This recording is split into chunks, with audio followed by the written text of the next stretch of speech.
ibadahnya seorang hamba kepada Allah tidak mengenal waktu dan tempat. Kapanpun, dimanapun, dia harus beribadah kepada Allah Subhanahu wa Ta'ala.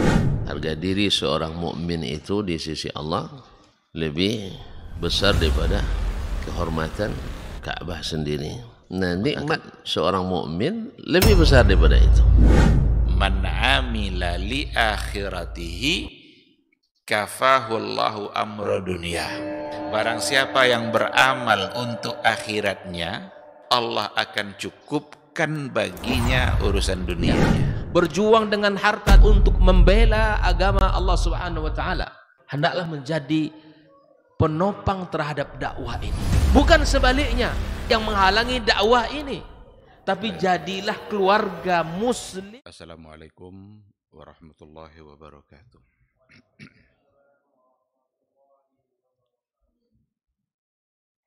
Innal hamdalillah nahmaduhu wa nasta'in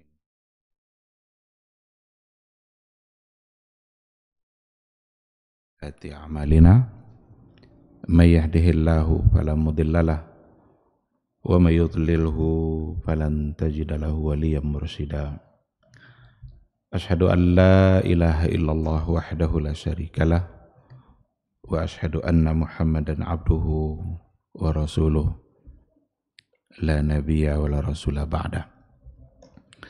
Ikhwati fillah, hadirin hadirat kaum muslimin dan muslimat yang dimuliakan Allah, mari kita awali kajian kita dengan memuji Allah dan bersyukur kepadanya. Tak pernah putus nikmat Allah dalam kehidupan kita. Kita kembali dibangunkan pada pagi ini, itu nikmat yang luar biasa. Mudah-mudahan bangunnya kita dari tidur membuat kita semakin banyak berzikir dan mengingat Sang Pemberi nikmat. Kita duduk di majelis ilmu itu juga merupakan nikmat yang luar biasa. Dan setiap kali ada nikmat yang diberikan oleh Allah Subhanahu wa Ta'ala, itu artinya Allah ingin memberikan nikmat yang berikutnya jika kita bersyukur. Ketika kita dimudahkan untuk duduk di majelis ilmu, itu nikmat, maka syukurilah. Maka kita akan mendapatkan nikmat yang berikutnya, ketenangan jiwa, rahmat dan kasih sayang Allah, doa-doa baik dari para malaikat. Syukuri itu semua. Kalau seandainya itu kita syukuri pula, insya Allah akan ada lagi nikmat baru yang diberikan oleh Allah Subhanahu wa Ta'ala. Maka setiap kali mendapatkan nikmat, sesungguhnya Allah ingin memberikan nikmat yang berikutnya jika kita syukuri. La in syakartum la azidannakum. Jika kalian bersyukur, maka saya tambah nikmat itu. Wala in kafartum inna azabi lasyadid. Tapi jika kalian kufur, mengingkari, maka yang harus kalian pahami adalah azab Allah sangatlah pedih. Mudah-mudahan kita semua tercatat sebagai hamba yang syakirin, hamba yang bersyukur, dan mudah-mudahan ungkapan syukur yang selalu terucap membuat kita semakin sadar bahwa sesungguhnya kita ini adalah orang-orang yang senantiasa membutuhkan Allah Subhanahu wa Ta'ala.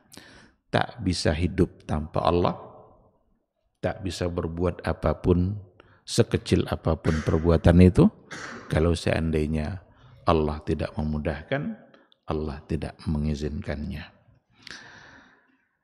Sama-sama kita juga harus banyak-banyak berselawat dan salam untuk Rasul kita yang mulia, Nabi Muhammad sallallahu alaihi wasallam. Hadirnya Rasul itu pun adalah merupakan nikmat yang diberikan oleh Allah. Kalaulah beliau tidak hadir, tak tahu kita mana yang halal, mana yang haram. Kalau beliau tak diutus oleh Allah, bingung kita untuk mengisi kehidupan. Bagaimana cara berbuat baik? Akal saja tidak cukup. Akal saja tidak cukup sebagai modal untuk menentukan kebaikan-kebaikan apa yang harus kita lakukan untuk Allah Subhanahu wa ta'ala. Untuk itulah diperlukan syariat, dan syariat hanya merupakan perintah yang datang dari Allah melalui seorang utusannya, dan itu adalah Muhammad sallallahu alaihi wasallam. Mudah-mudahan ketaatan kita kepada beliau, kecintaan kita kepada beliau membuat kita bisa selamat di hari mahsyar dan membuat kita bisa mendapatkan syafaat dan pertolongan dari beliau atas izin Allah Subhanahu wa ta'ala. Syafaat itu hanyalah milik Allah. Syafaat hanyalah milik Allah. Tak akan ada satupun yang bisa memberikan syafaat tanpa izin dari Allah Subhanahu wa ta'ala. Maka Nabi kita, Nabi Muhammad sallallahu alaihi wasallam, nanti di hari mahsyar, berdasarkan kepada riwayat yang sahih, beliau meminta izin kepada Allah agar bisa memberikan syafaat itu. Dan mudah-mudahan kita mendapatkan syafaat itu insyaallah. Amin, amin ya rabbal alamin. Ikhwati fillah, ma'asyiral hadirin wal hadirat rahimani Allahu wa iyyakum. Kembali pada pagi hari ini kita melanjutkan kajian tauhid, kajian akidah melalui sebuah buku Al-Qawaidul Arba' yang disyarah oleh Syekh Abdul Razak Al-Badr. Pagi ini insyaallah kita masuk pada kaidah yang kedua sebagai kesempurnaan dan kelanjutan dari kaidah yang pertama. Qala al-musannifu rahimahullah, al-qa'idatu tsaniyah annahum yaquluna ma da'awnahum wa tawajjahna ilaihim illa li talabil qurbati wasyafa'ah. Kaidah yang kedua, annahum yaquluna, sesungguhnya orang-orang musyrik dulu itu mereka berkata, ma da'awnahum, tidaklah kami berdoa kepada mereka, wa tawajjahna ilaihim, dan tidak pula kami menghadap dan beribadah kepada mereka, illa li talabil qurbati wasyafa'ah, kecuali tujuannya adalah untuk mencari qurbah dan mencari syafaat. Qurbah itu artinya adalah wasilah, kecuali sebagai wasilah untuk mendekatkan diri kepada Allah. Wa talabis syafa'ah, dan untuk mendapatkan syafaat. Ini kaidah yang kedua, kita pahami baik-baik, dan untuk memahami kaidah ini kita harus ingat kembali satu pertanyaan yang diajukan berdasarkan kepada kaidah yang pertama. Kaidah yang pertama dulu terkait dengan apa? Bahwa sesungguhnya orang-orang musyrik beriman atau percaya dia bahwa sesungguhnya Allah itu memiliki rububiyah. Jadi percaya kepada rububiyahnya Allah. Percaya kepada hal-hal besar yang dilakukan oleh Allah yang tidak mungkin yang melakukannya selain Allah.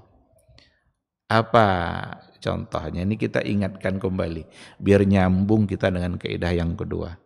Mereka percaya bahwa Allah yang mencipta.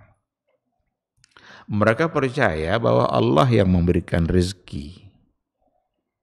Mereka orang-orang musyrik itu percaya bahwa Allah yang mengatur alam.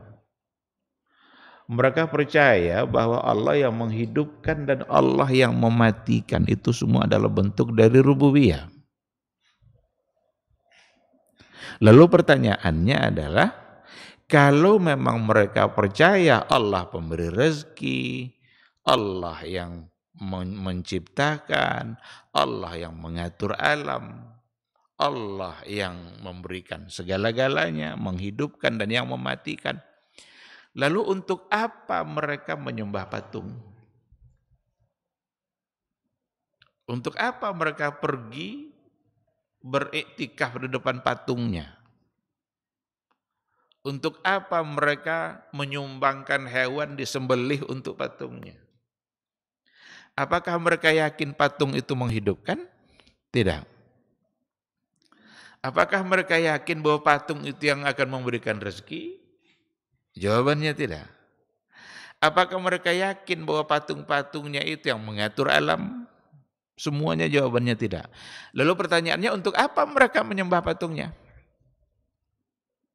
Untuk apa mereka tawaf-tawaf di sekeliling patungnya? Jawabannya ada pada kaidah ini. Maka kaidah yang kedua, annahum yaquluna, sesungguhnya orang-orang musyrik itu berkata, ma da'awnahum wa tawajjahna ilaihim, tidaklah kami berdoa kepada mereka, tidaklah kami menyembah mereka, tidaklah kami menghadap dan beriktikaf di hadapan mereka. Mereka di sini maksudnya adalah patung-patungnya. Lata, Uzza, Manat, Hubal. Tidaklah kami menyembah mereka illa, kecuali li talabil qurbati wasyafa'ah, kecuali tujuannya adalah untuk menjadi wasilah supaya mereka bisa mendekatkan kami kepada Allah, itu yang namanya qurbah. Yang kedua, wasyafa'ah, dan tidaklah kami menyembah mereka kecuali untuk meminta syafaat, agar mereka memberikan syafaat kepada kami. Ini jawaban untuk pertanyaan yang pertama tadi. Tidak mungkin mereka menyembah patungnya untuk meminta rezeki, karena mereka yakin patung tidak bisa memberi rezeki. Tidak mungkin juga mereka menyembah patungnya untuk meminta kehidupan, untuk dikabulkan doa, karena tahu bahwa sesungguhnya yang mengabulkan doa adalah Allah. Lalu untuk apa? Pertama, li talabil qurbah, talabil wasilah, untuk sebagai wasilah mereka bisa mendekatkan kami kepada Allah. Dan yang kedua, syafaat, untuk meminta syafaat. Nanti akan kita lihat penjelasannya.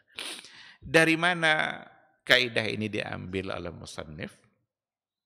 Ini diambil dari ayat Al-Quran.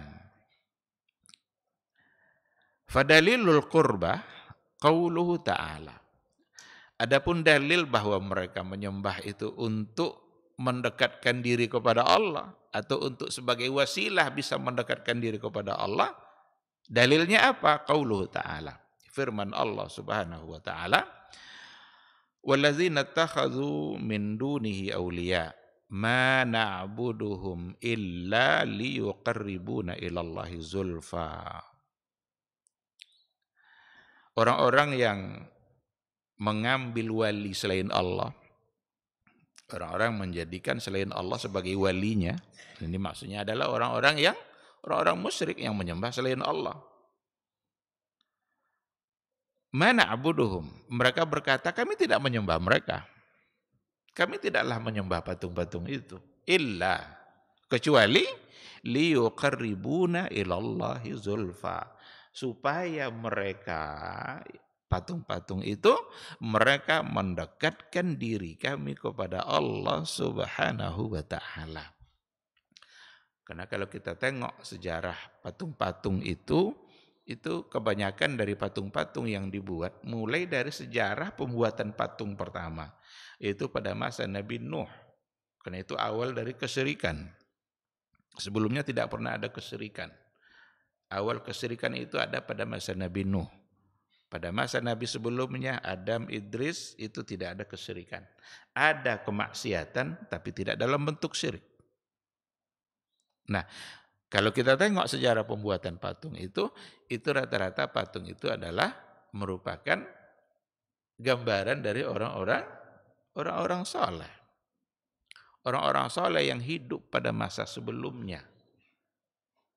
Jadi tujuannya apa? Kalau dibuatkan patungnya, maka setidaknya dengan melihat kepada patung itu, setidaknya semangat ibadah kita muncul. Karena dia memang adalah orang-orang yang saleh. Tetapi tentu dari generasi ke generasi akan terjadi perubahan pemahaman.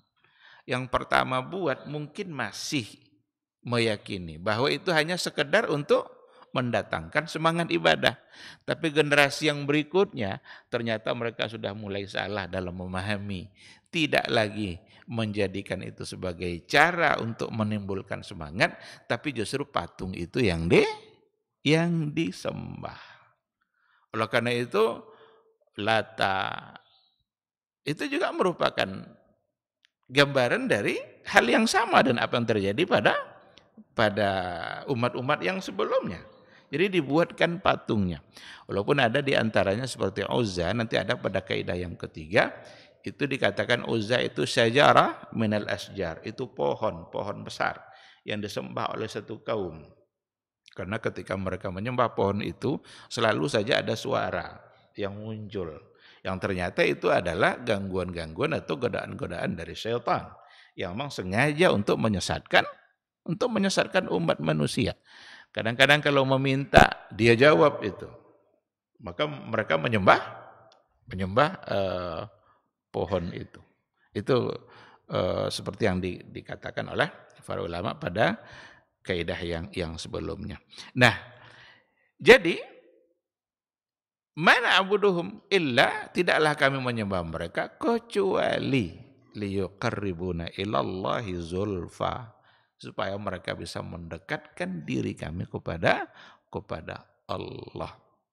Jadi mereka jadikanlah itu sebagai wasilah untuk mendekatkan diri. Innallaha yahkumu bainahum fima hum fihi yakhtalifun.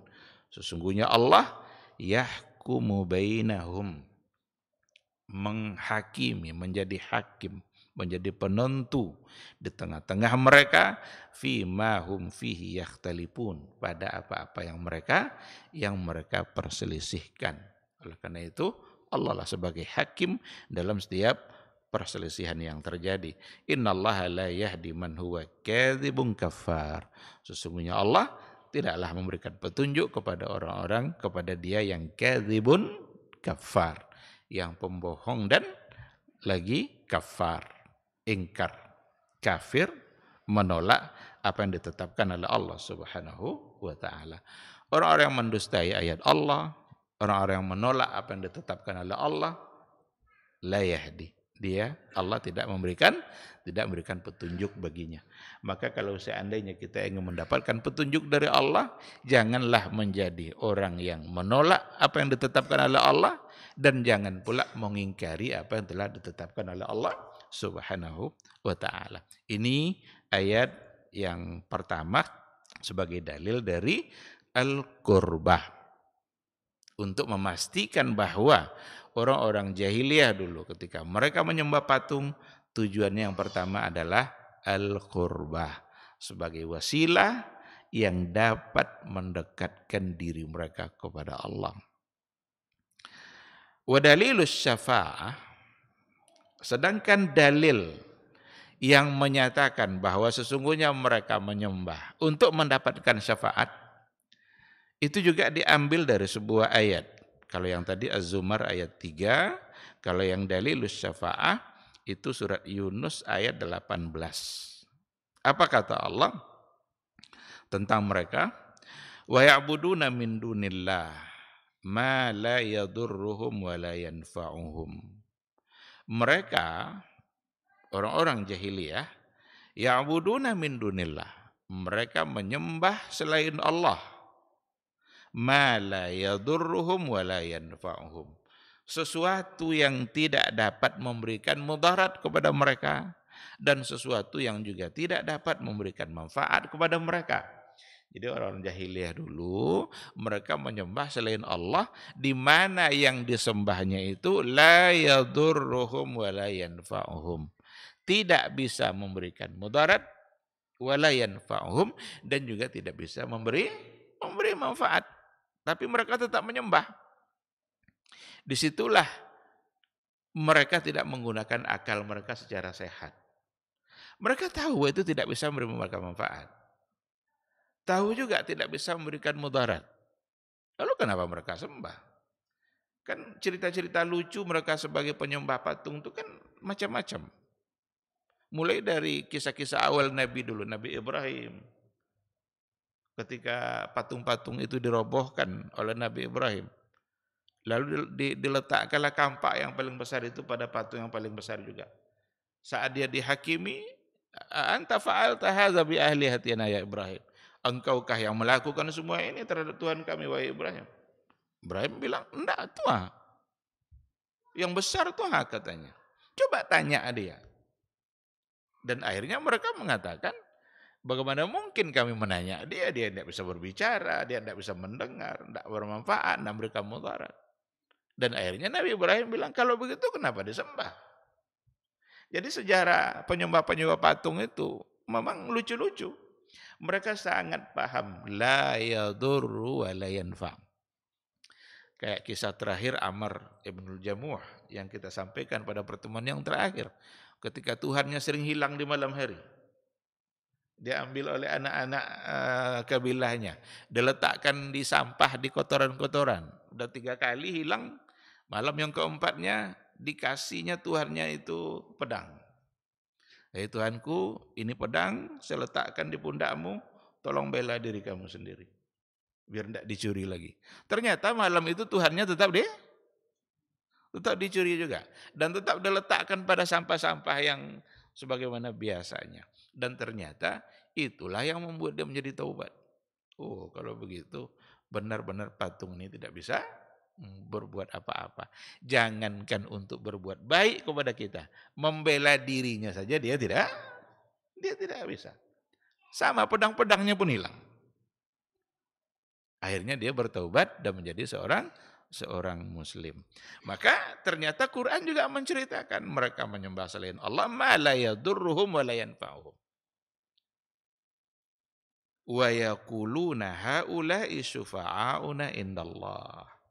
Dan mereka berkata, haula'i, mereka itu, patung-patung yang kami sembah itu, syufa'auna indallah. Mereka lah yang akan memberikan syafaat kami di sisi Allah. Mereka lah syufa'auna indallah.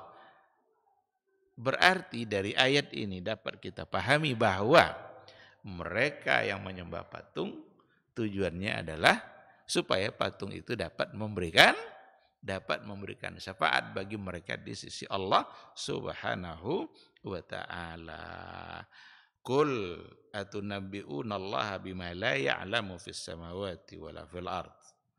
Apakah kamu memberitahukan kepada Allah tentang hal-hal yang dia sendiri, patung-patung tadi, la ya'lam fis samawati wala fil ard. Enggak tahu apa yang ada di langit, apa yang ada pada yang di bumi. Subhanah, maha suci Allah dari semua bentuk kesyirikan yang mereka lakukan. Subhanahu wa ta'ala amma yusyrikun. Mereka pula yang ingin memberitahukan sesuatu kepada Allah. Mereka pula yang ingin mengatakan bahwa patung-patung itu nanti akan memberikan syafaat bagi mereka di hadapan Allah. Berarti mereka memberikan sesuatu, menyampaikan sesuatu yang ternyata tentu saja semua sudah ada dalam ilmu Allah Subhanahu wa ta'ala.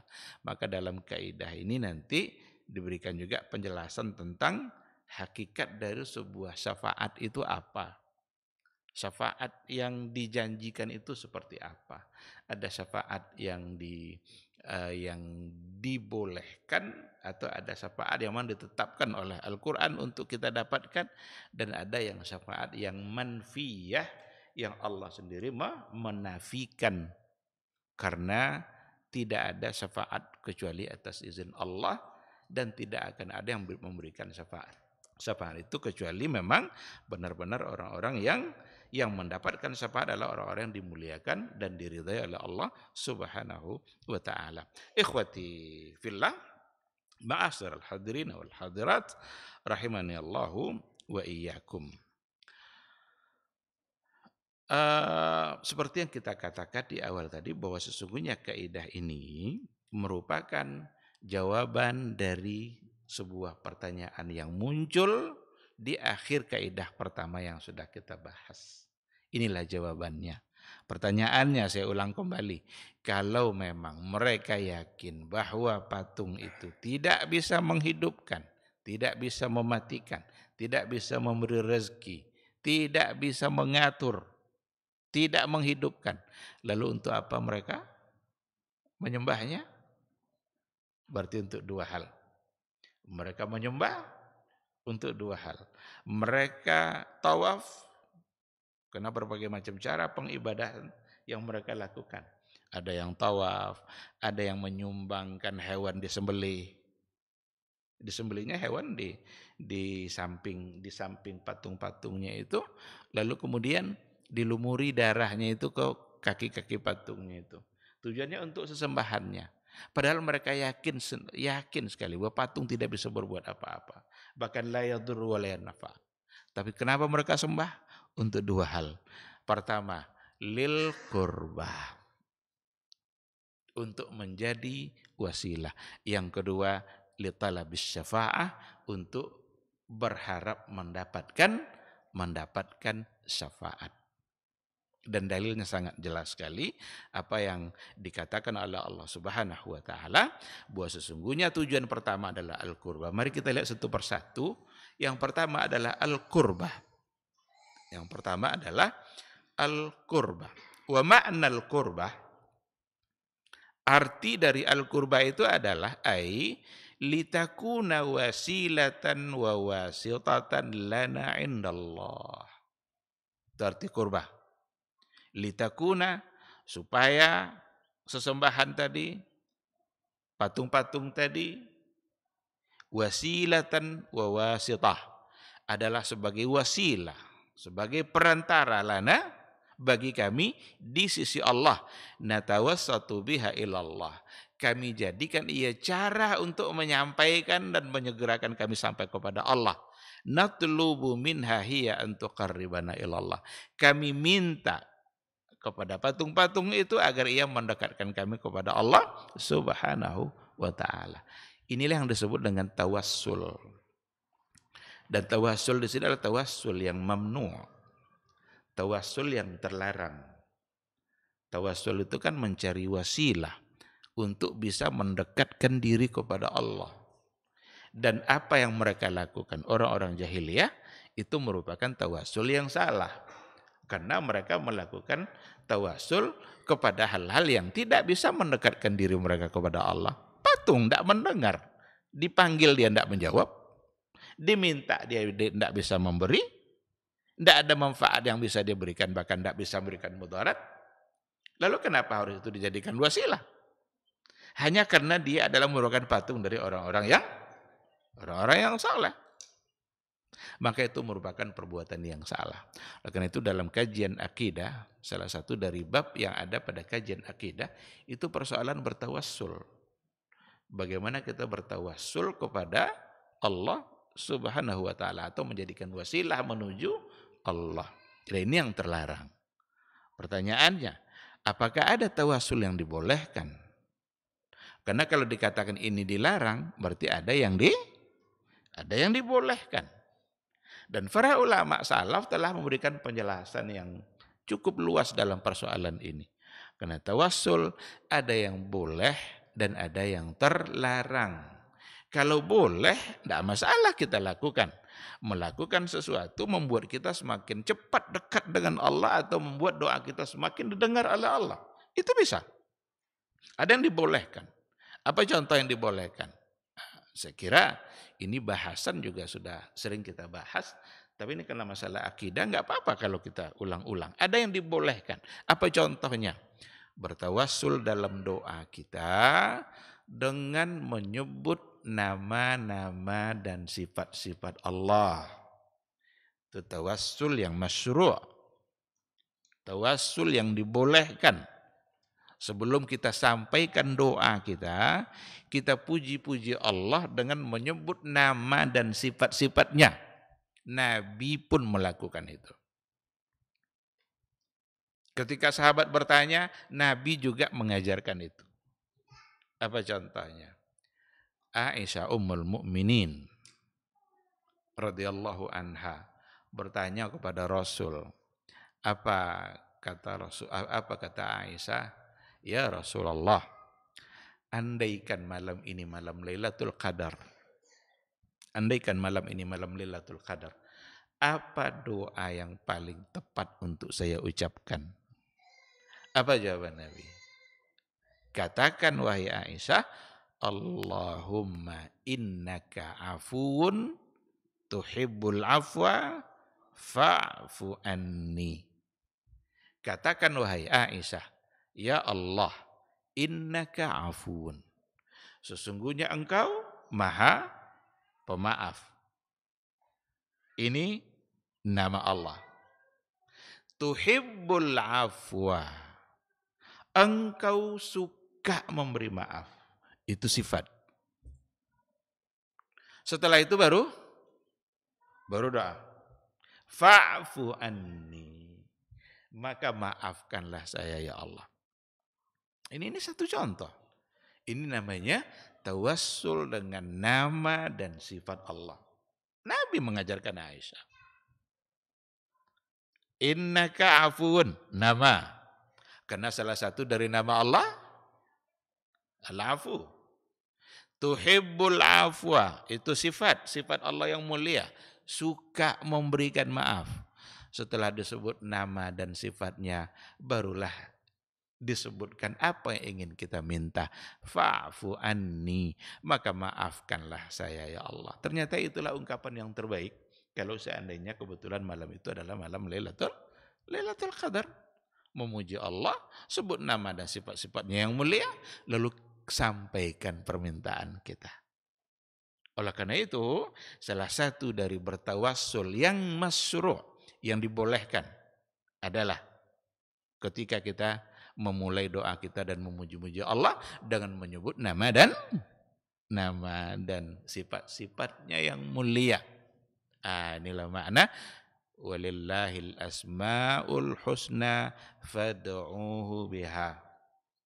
Sesungguhnya Allah punya nama-nama yang mulia, maka berdoalah dengan menggunakan nama tersebut.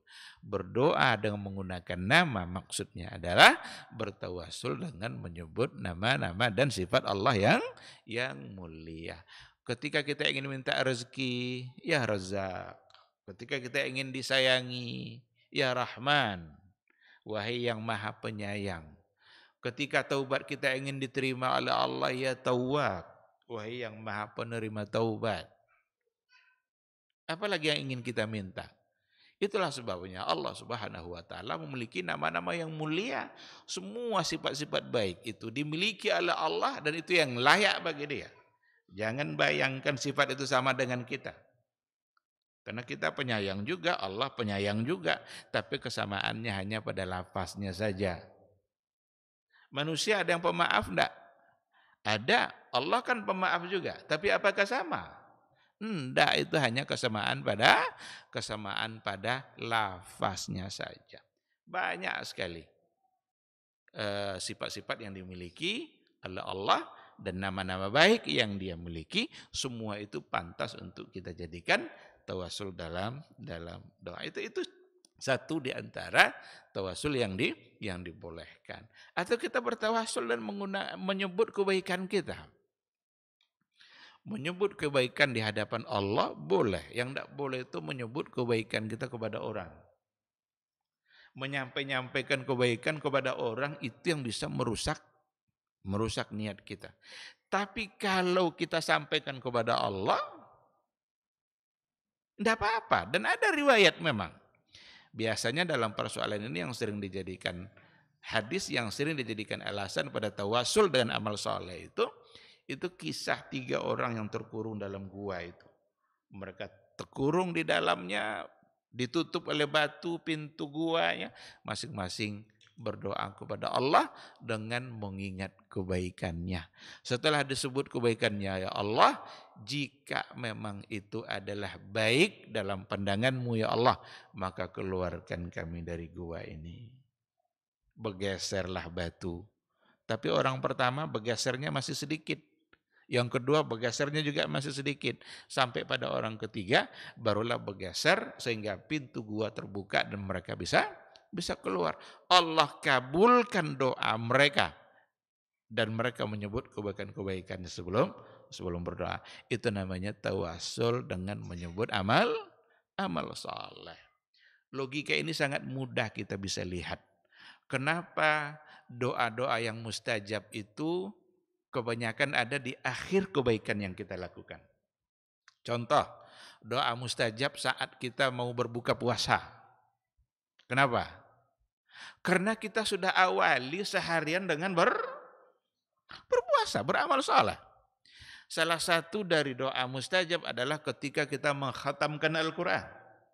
Jadi kalau nanti Bapak Ibu mengkhatamkan Al-Quran dari Al-Fatihah sampai An-Nas, saat dikhatamkan itu jangan lupa berdoa kepada Allah. Minta apa yang mau kita minta.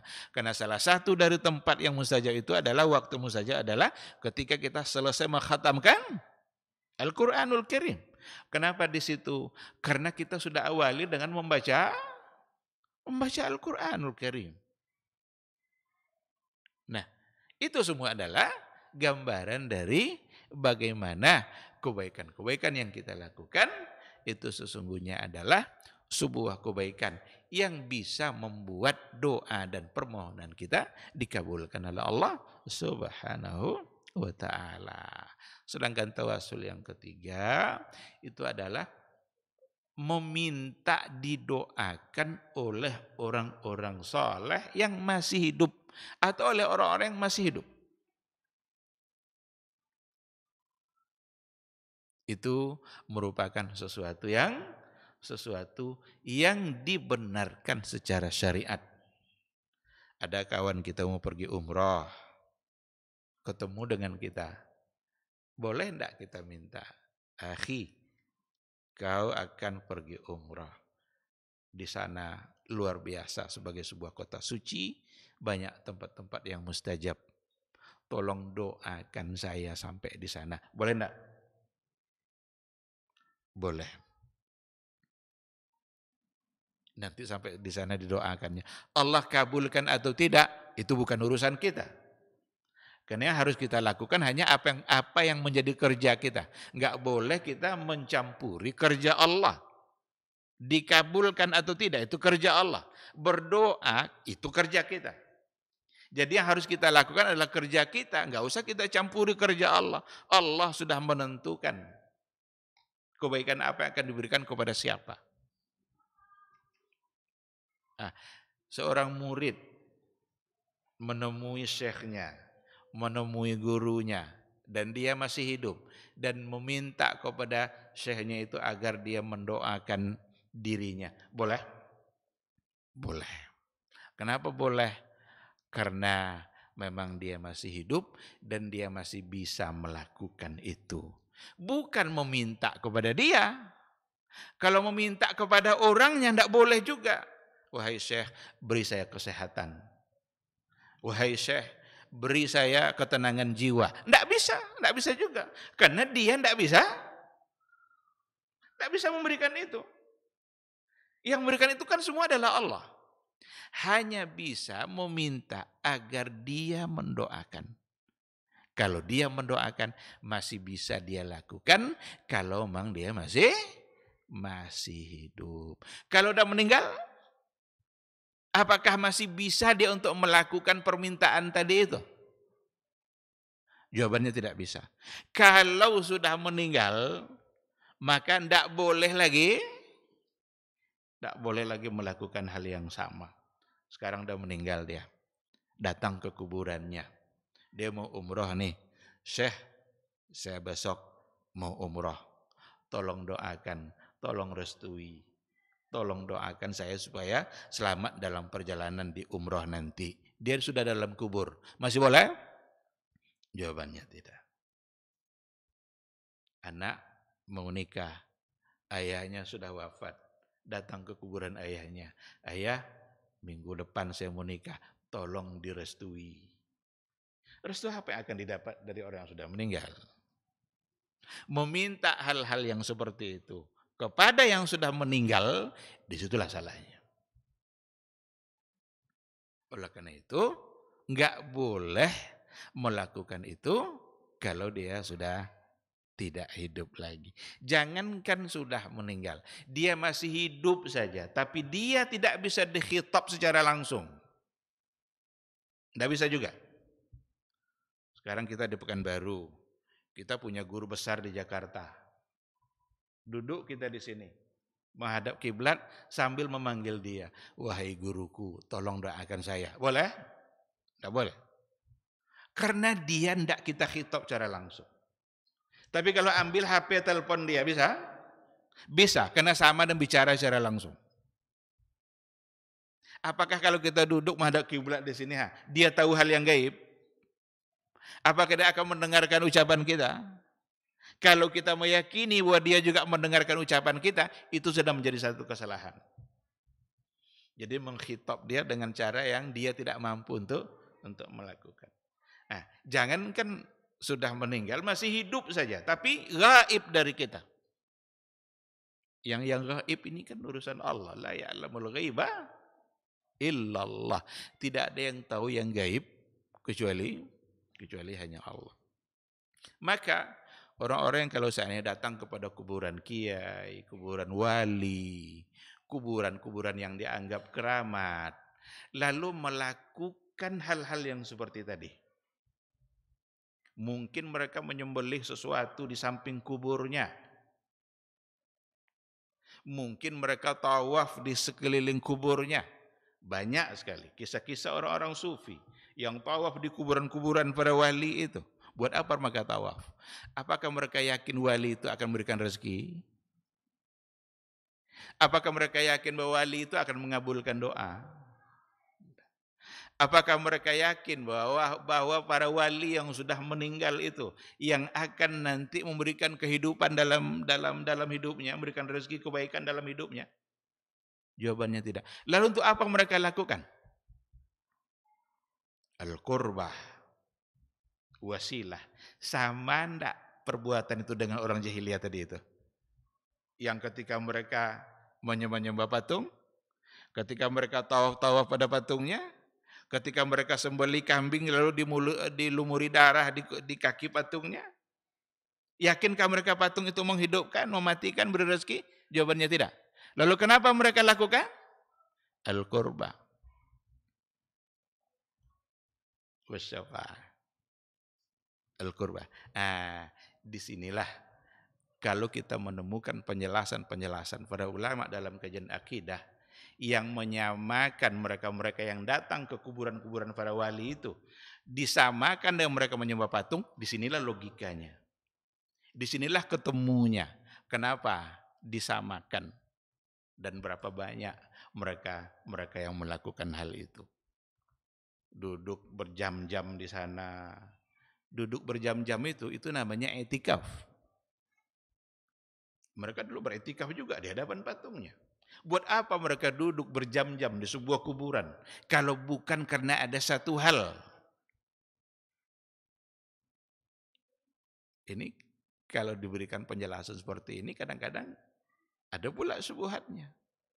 Dianggap orang-orang yang menyampaikan perkara seperti ini, dianggap melarang orang untuk ziarah kubur. Padahal bukan melarang ziarah kubur. Ziarah kubur ini juga sudah sering kita ulang-ulang. Ziaratul kuburi itu adalah merupakan sunnah Nabi. Nabi pun lakukan. Itu disyariatkan oleh agama. Pergilah ziarah ke kuburan itu. Karena mengingatkan kita kepada akhirat, kepada kematian. Maka bukan melarang. Yang kita ingin cegah adalah perbuatan-perbuatan mungkar yang terjadi pada saat ziarah, pada saat berziarah di kuburan. Apa salah satunya? Salah satunya adalah menjadikan kuburan tersebut tempat meminta bukan kepada ahli kuburnya, tetapi sebagai wasilah supaya doanya lebih cepat didengar oleh Allah Subhanahu wa taala.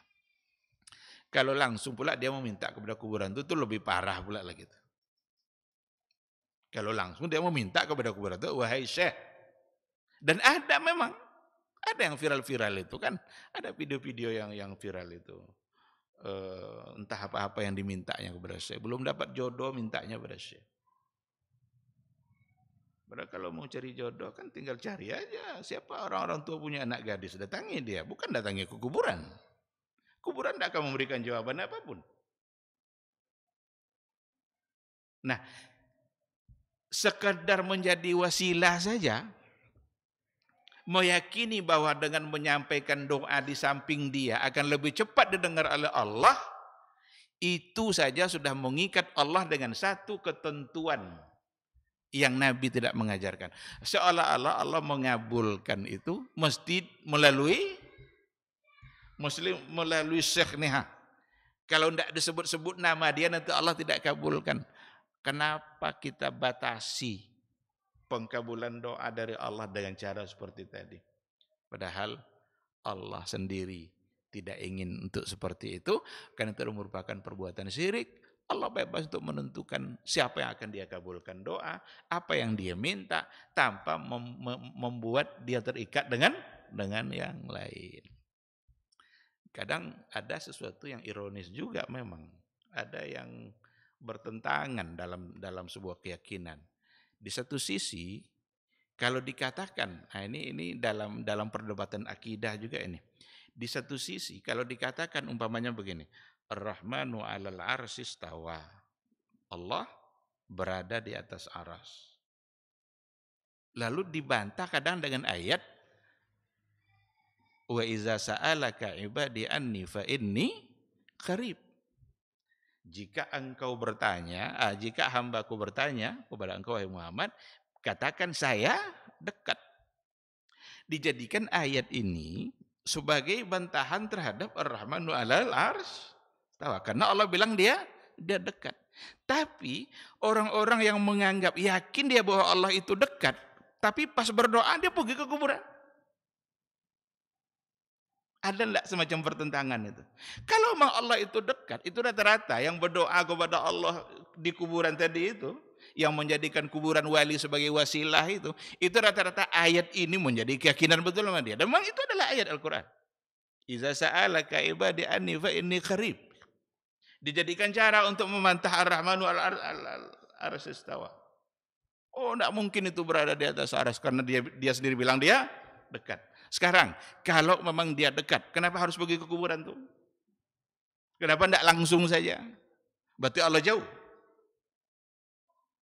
Kadang-kadang terjadi pertentangan antara satu perbuatan dengan keyakinan yang lain terhadap ayat yang ada. Nah, oleh karena itu yang paling selamat ikut saja apa yang menjadi panduan Rasulullah SAW yang disampaikan oleh dia kepada para sahabatnya dan dipahami secara turun-temurun sampai kepada generasi kita oleh para ulama, bahwa sesungguhnya perbuatan-perbuatan seperti yang tadi ternyata kalau dalam berdoa itu merupakan sesuatu yang salah, sama saja dengan apa yang dilakukan oleh orang-orang jahiliyah ketika mereka menyembah patungnya, ketika mereka berdoa di hadapan patungnya, padahal mereka sangat yakin patung itu la yadur wa la yanfa.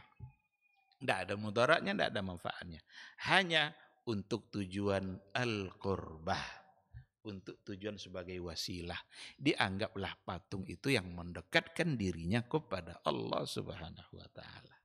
Dianggap juga lah para aulia, para wali-wali ini yang dianggap untuk bisa mendekatkan diri mereka kepada Allah atau menyampaikan doa mereka kepada Allah Subhanahu wa taala. Itulah sebabnya dikatakan perbuatan-perbuatan yang dilakukan oleh mereka itu Allah sendiri yang mengatakan sebagai ittikhazul andadi wal wasaid bainahum wa bainallah.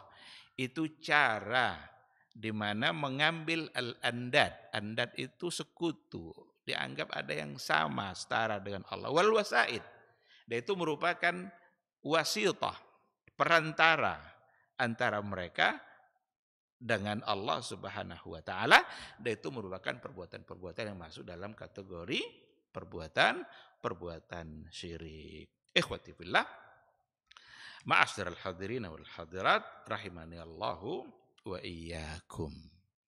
Jangankan kepada orang-orang soleh yang sudah meninggal, kepada Rasulullah Sallallahu Alaihi Wasallam saja sebagai orang yang terbaik, orang yang termulia, tidak boleh kita melakukan hal yang sama, karena itu merupakan perbuatan ghulu kepada Rasulullah Sallallahu Alaihi Wasallam.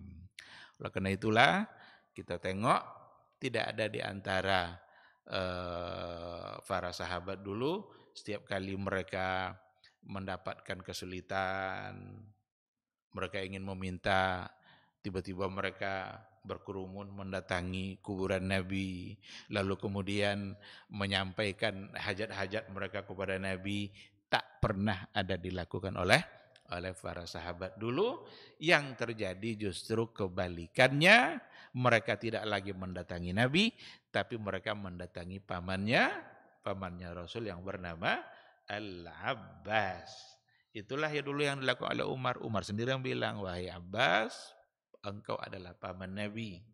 Dulu ketika Nabi hidup, kami datang kepada beliau. Dan kami meminta kepadanya agar mendoakan hujan turun. Tapi sekarang Nabi sudah wafat. Nabi sudah tidak ada. Maka kami mendatangi kamu karena engkau adalah pamannya Rasul dan juga adalah orang yang saleh. Kalaulah memang perbuatan kesyirikan yang tadi itu boleh dilakukan, termasuk kepada Nabi, niscaya berkali-kali para sahabat akan mengkerumuni kuburan Nabi untuk minta penyelesaian masalah, karena banyak sekali mereka menghadapi masalah-masalah yang terjadi. Tapi ternyata tidak mereka lakukan, berarti mereka paham bahwa perbuatan itu merupakan perbuatan yang salah, perbuatan menyimpang, dan Nabi pun tidak setuju dengan perbuatan yang seperti itu. Sebab Nabi dalam pesan-pesannya menyampaikan, janganlah kalian ghulu, jangan berlebih-lebihan terhadap saya. La tutruni kama atratin nasara. Jangan kalian berlebih-lebihan terhadap saya sebagaimana orang-orang Nasrani. Orang Nasrani kenapa disebut sebagai ghulu? Karena mereka menempatkan Nabi Isa tidak lagi sekedar sebagai Nabi dan Rasul.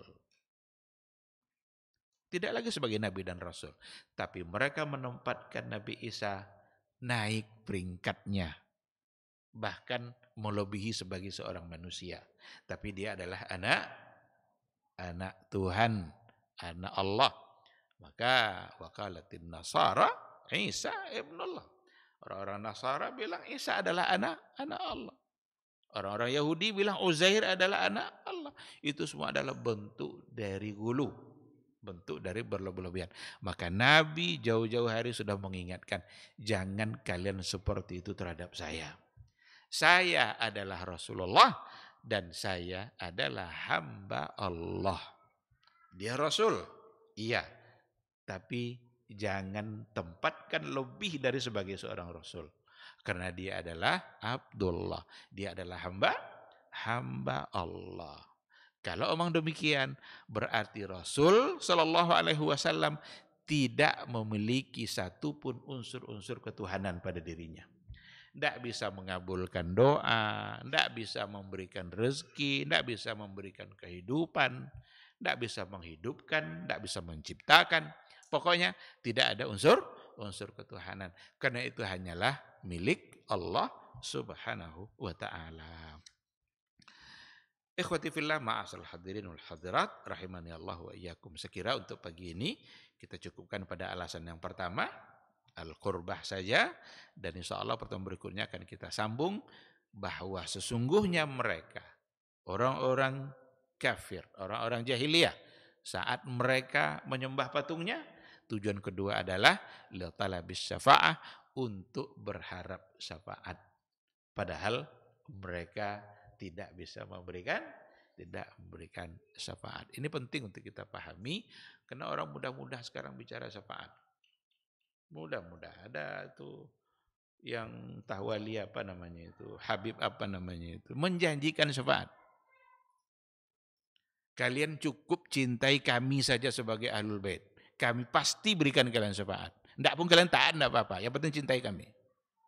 Ini ungkapan yang dia sendiri entah neraka, entah surga. Sekarang dia mau janjikan syafaat untuk orang lain. Yang bisa memberikan syafaat hanyalah orang yang diizinkan oleh Allah. Nabi pun mesti diizinkan dulu oleh Allah Subhanahu wa taala. Ini ada orang yang menjanjikan. Bahkan ada pula orang menjanjikan surga. Dia punya surga sendiri. Akan memasukkan orang ke dalam surganya nanti kalau dia mencintainya. Nah, jadi banyak sekali kerusakan-kerusakan akidah di akhir zaman yang memang harus diluruskan. Harus diluruskan. Kita bicara kesalahan pemikiran dan tidak menuduh individu. Nah, ini perlu diapakan terus, digaungkan terus karena kita merubah kesalahan apa yang terjadi. Adapun untuk menghukumi seseorang itu tentu tidak akan semudah itu dan kita serahkan kepada Allah Subhanahu wa taala. Insyaallah kita sambung pada penjelasan tentang syafaat di pertemuan yang akan datang insyaallah. Terima kasih. Kalau seandainya ada hal-hal yang perlu untuk dipertanyakan, dipersilakan. Silakan. Assalamualaikum warahmatullahi wabarakatuh.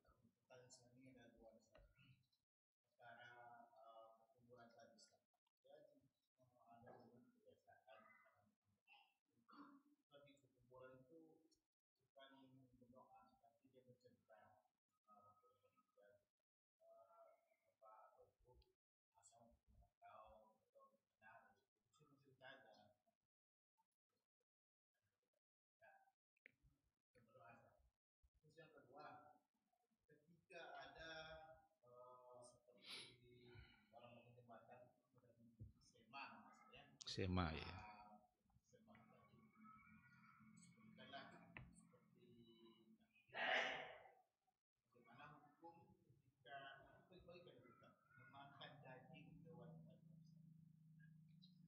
Iya.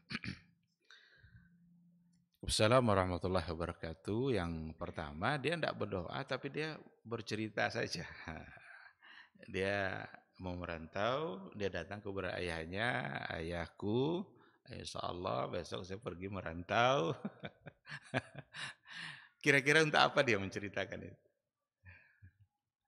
Apa yang ada di keyakinan dia, di hatinya apa yang ada ketika menceritakan itu kepada orang yang sudah meninggal tadi? Ada enggak satu keyakinan yang terbersit di hatinya atau cuma cerita-cerita aja? Kalau cuma cerita-cerita aja kayaknya kurang sehat akalnya. Orang yang hidup aja belum pasti mendengarkan cerita kita. Ini orang hidup sesama kita, ini bercerita kita tentang kita pada dia. Belum pasti didengarkannya. Padahal dia masih bisa mendengar. Nah, ini untuk orang-orang yang memang wa ma anta bimusmi'in man fil qubur. Engkau tidak lagi mampu membuat orang di kubur itu bisa mendengar. Dan jangan dipertentangkan nanti ketika Nabi menjawab salam nanti kan berarti bisa mendengarkan kan itu yang selalu ini. Kehidupan orang dalam kubur itu namanya al-hayatul barzakhiyah. Itu kehidupan barzakh yang sudah tidak sama lagi dengan al-hayatud dunyawiyah. Kehidupan kita di dunia. Kita di dunia sekarang nih kan, Pak, iya katanya. Berhenti dia. Apakah ketika kita mengkhitab orang-orang yang di alam barzah akan seperti itu? Enggak, bukan seperti itu. Nah, oleh karena itu, menceritakan seperti tadi, tidak ada juga gunanya. Maka itu sudah bisa menjadi menggiring kita kepada kesalahan berikutnya nanti. Maka supaya tidak terjadi kesalahan berikutnya, jangan dilakukan. Mintalah kepada Allah Subhanahu wa taala supaya safar kita kalau akan merantau nanti dimudahkan oleh Allah, dan saat safar itu saat diantara doa juga dikabulkan oleh Allah. Doakan orang tua kita yang sudah meninggal. Buat apa ngelapor ke dia? Apa yang akan didapat kalau sudah ngelapor ke dia gitu?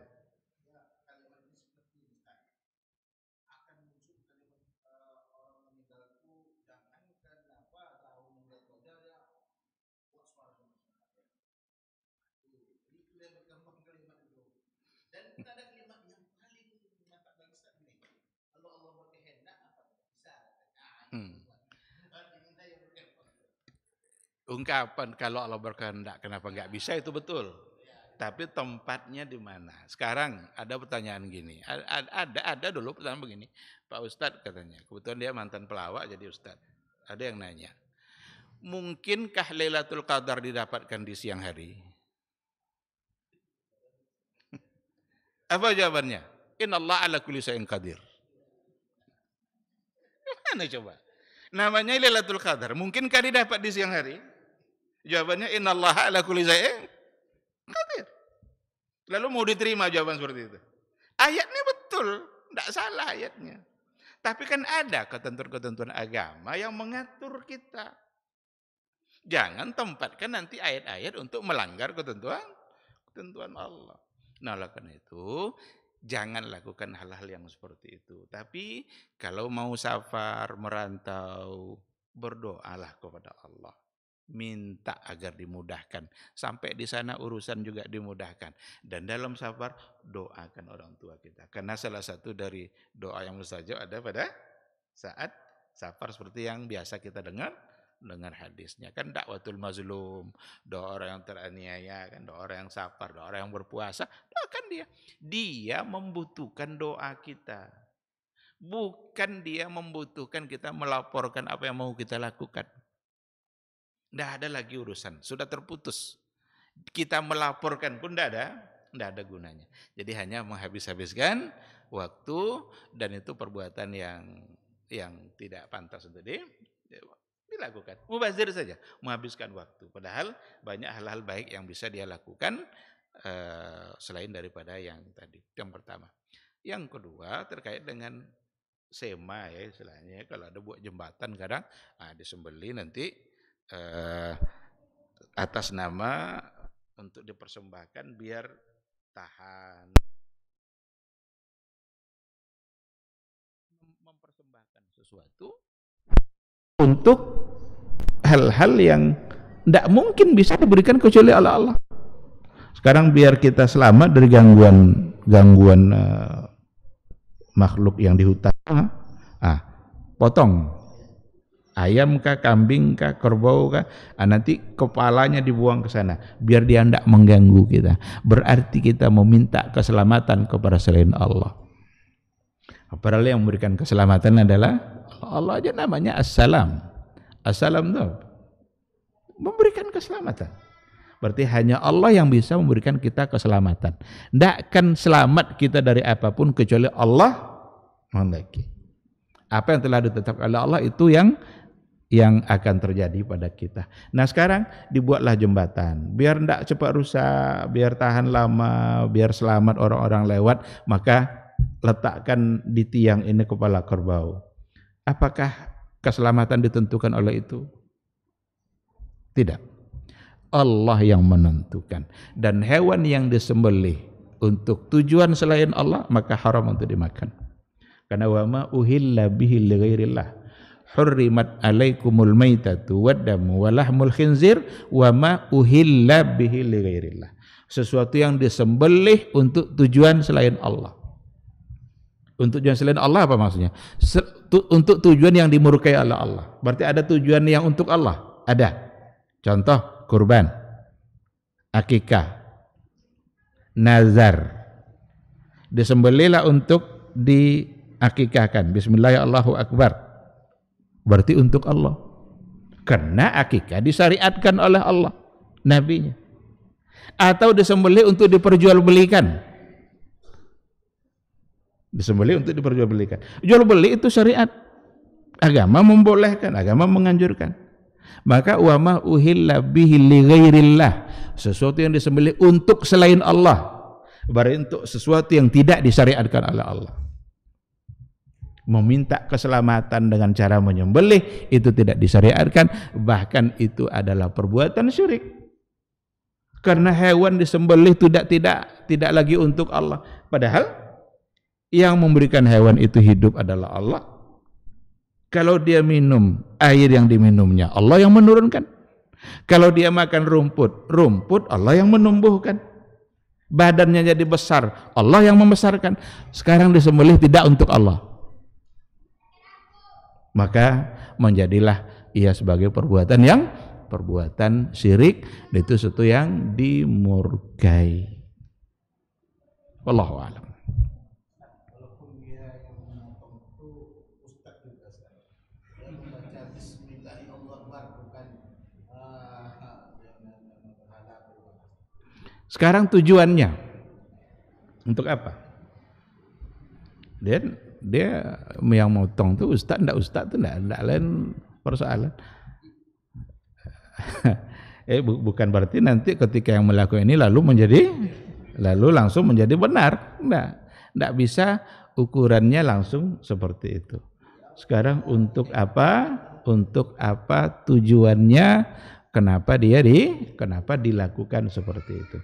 Kalau memang tujuannya untuk mendapatkan keselamatan, berarti nanti seolah-olah kecelakaan, musibah akan muncul kalau tidak.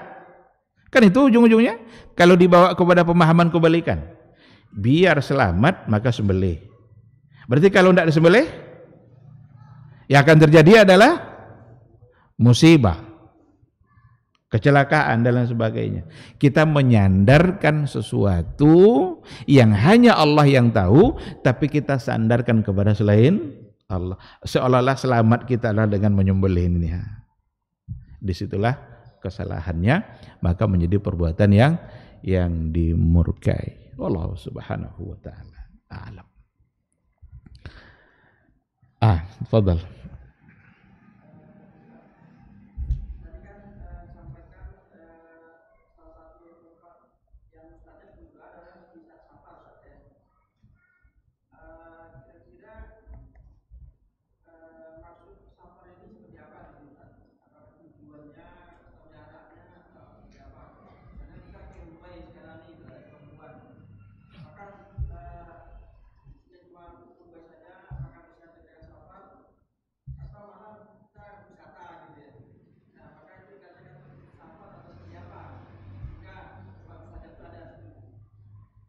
Iya. Yang pertama, istilah safar, kata safar itu hanyalah istilah untuk perjalanan jarak jauh. Itu safar. Mana Pak? Saya mau safir ke kantor wali kota, tidak safar. Karena tidak perjalanannya jarak jauh. Kenapa safar itu hanya untuk perjalanan jarak jauh? Karena kata safara, setiap kata yang asalnya sin fa ra, safara, ini dalam ahli bahasa, kata ahli bahasa, di situ pasti mengandung makna terbuka atau membuka, kata safara. Maka imra'atun safirah, imra'atun safirah itu safara, safirah itu artinya perempuan yang mukanya, wajahnya terbuka. Safir itu artinya kedutaan besar, duta besar. Orang yang dikirim ke negara lain jadi duta besar. Kenapa disebut safir? Karena dia akan membuka hubungan kerjasama antar dua negara, hubungan politik. Pokoknya ada makna terbuka. Nah, kenapa safar untuk perjalanan jarak jauh disebut safar? Karena dia akan membuka tabiat seseorang. Kalau mau tahu tabiat kawan kita yang sesungguhnya, safarlah sama dia agak seminggu. Tahu aslinya. Dia pelit, dia pemarah, dia pokoknya keluar tabiat aslinya. Maka namanya safar. Dan istilah safar memang hanya untuk perjalanan jarak jauh. Sehingga kapan boleh jamak qasar? Kalau dia safar. Kalau ke kantor gubernur boleh jamak qasar? Enggak, karena belum safar. Karena dia tidak perjalanan jarak jauh. Lalu safar seperti apa? Kalau dikaitkan dengan yang tadi, tentu saja adalah safarut ta'ah. Safar untuk ketaatan. Umroh, dia pergi umroh umpamanya. Atau dia sengaja umpamanya pergi ke Jakarta karena ingin menemui seorang ulama yang ada di sana umpamanya, ingin belajar, itu safar berarti. Berarti safarut ta'ah, safar yang untuk ketaatan. Maka yang seperti itulah yang masuk dalam hal yang tadi. Maka para ulama, ada pembahasannya oleh para ulama, apakah tetap diberikan keringanan jamak qasar kalau safarnya lil maksiat? Apakah tetap ada jamak qasar kalau safarnya itu safarul maksiyah, safar tujuannya untuk maksiat? Nah, terjadi perbedaan pandangan di kalangan para ulama. Kebanyakan mengatakan tidak. Abu Hanifah bilang iya, enggak pandang untuk apa dia safar, yang penting dia safar. Dan hukum safar begini, masuk ke situ. Tapi ada banyak ulama yang lain mengatakan kalau safarnya lil maksiat maka tidak masuk, karena itu mempermudah dia dalam berbuat maksiat. Sekarang seorang istri lari dari rumah suaminya, pergi ke Jakarta ke rumah orang tuanya, safar itu maksiat enggak tuh? Maksiat, karena lari meninggalkan. Dia kan mesti izin dari keluar, kan harus izin dari ini, apalagi pergi safar gitu. Kalau pergi ke warung depan tuh oke lah, berarti safar lil maksiat. Sekarang ada enggak jamak qasar bagi dia? Jadi banyak hal-hal yang terkait. Tapi kalau inti pertanyaan tadi saya kira seperti tadi, yang namanya safar hanya untuk perjalanan jarak jauh, dan tentu saja dikaitkan dengan as-safaru lit taqarrub atau lil ibadah. Tujuannya adalah untuk beribadah. Ya seperti umrah dan lain sebagainya. Wallahu subhanahu wa ta'ala a'lam.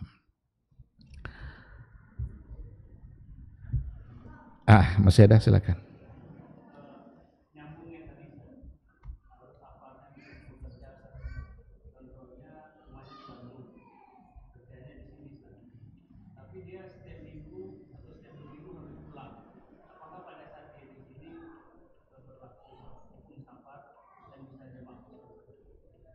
Kalau memang dia di sini itu tujuannya untuk bermukim, enggak.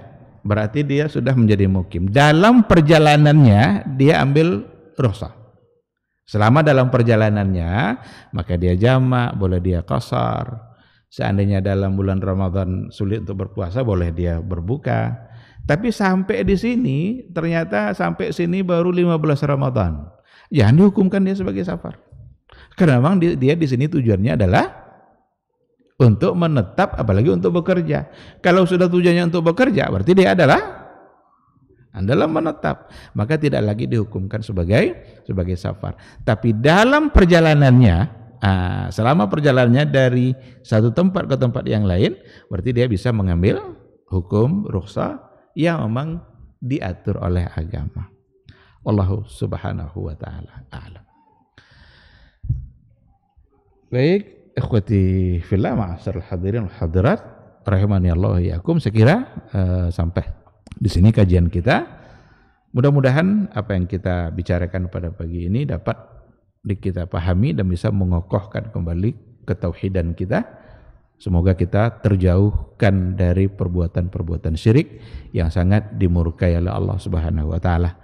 Dan semoga Allah memudahkan kita untuk tetap mengaji dan melanjutkan bahasan-bahasan berikutnya, di mana nanti kita akan bahas soal persoalan syafaat, hakikatnya seperti apa dan bagaimana. Subhanakallahumma bihamdika asyhadu an la ilaha illa anta astaghfiruka wa atubu ilaik. Wassalamualaikum warahmatullahi wabarakatuh. Ibadahnya seorang hamba kepada Allah tidak mengenal waktu dan tempat. Kapanpun, dimanapun, dia harus beribadah kepada Allah Subhanahu wa ta'ala. Harga diri seorang mukmin itu di sisi Allah lebih besar daripada kehormatan Ka'bah sendiri.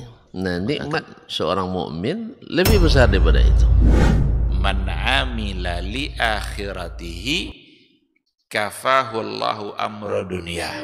Barang siapa yang beramal untuk akhiratnya, Allah akan cukupkan baginya urusan dunianya. Berjuang dengan harta untuk membela agama Allah Subhanahu wa taala hendaklah menjadi penopang terhadap dakwah ini. Bukan sebaliknya yang menghalangi dakwah ini, tapi jadilah keluarga muslim yang menopang dakwah Islam. Kenikmatan dunia ini lebih remeh dari sekedar sayap seekor nyamuk. Tidak patut bagi seorang yang beriman bersedih ketika tidak mendapatkan kenikmatan dunia. Nabi SAW katakan, la tahkiranna 'anil ma'rufi syai'a walau an talqa akhaka biwajhin taliq. Jangan kamu pandang remeh suatu kebaikan walaupun sedikit. Apa sedikitnya? An talqa akhaka biwajhin taliq, muka senyum kepada saudaramu.